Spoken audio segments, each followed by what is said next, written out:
ملو بود یا خیلی نزدیک خیلی دولت شاروردی بود که دخترها باید دختری نوبولی خواهر بود باید دخترها بینمتی همه خیلی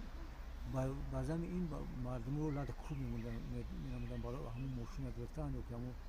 اتوبوس گرفتن اونها رو لاد خوب می‌نمودن که اگر خیلی شو می‌گرفت اونها رو لاد خوب می‌نمودن این چنین شتاب تشکیل کرده بودن برای مقابله ضد فرانت خلقی میگفتن که یک میان و مسلمان هستند باید اونها رو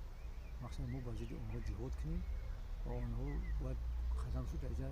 نرسد. خیلی خلقه اغراق‌آلود میکنن تشویق میکردن.